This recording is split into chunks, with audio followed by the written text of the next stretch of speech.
আজ 10 জানুয়ারি। আজ বাংলা সঙ্গীতের এক অনন্য সাধকের প্রয়াণ দিবস। তার নাম সুধীন দাশগুপ্ত। সুধীন দাশগুপ্ত ছিলেন এমন এক শিল্পী যার সৃষ্টিতে সঙ্গীত কেবল বিনোদন নয়, বরং অনুভবের গভীর ভাষা হয়ে উঠেছিল। কণ্ঠশিল্পী, গীতিকার, সুরকার ও সঙ্গীত পরিচালক, এই 4টি পরিচয়েই তিনি ছিলেন সমান শক্তিশালী ও স্বতন্ত্র। বাংলা আধুনিক গানের স্বর্ণযুগে তার অবদান ছিল স্পন্দনের মতো, নীরব অথচ গভীর, সংযত ও দীর্ঘস্থায়ী।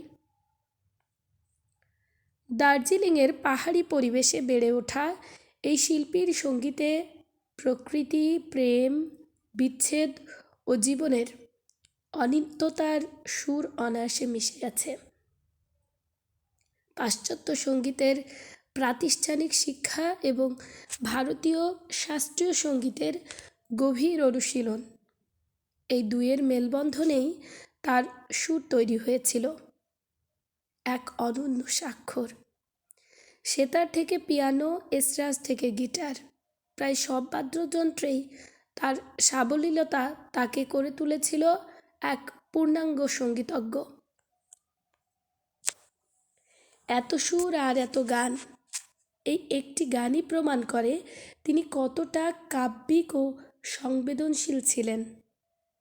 তার লেখা ও সুর করা গানগুলো আজও সময়ের সীমা ছাড়িয়ে শ্রোতার হৃদয়ে বেঁচে আছে। বাংলা চলচ্চিত্রের গানে তিনি এনেছিলেন নতুন ভাবনা, নতুন সুরের পথ চলা।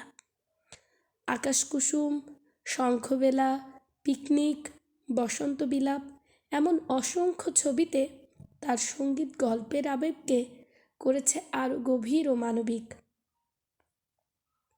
তিনি শুধু জনপ্রিয়তার শিল্পী ছিলেন না, ছিলেন শিল্পের শিল্পী। সহকর্মীদের কাছে ছিলেন শ্রদ্ধেয়, পরবর্তী প্রজন্মের কাছে অনুপ্রেরণা। তার সৃষ্টির মধ্যে দিয়ে বোঝা যায় সঙ্গীত তার কাছে পেশা নয়, ছিল সাধনা।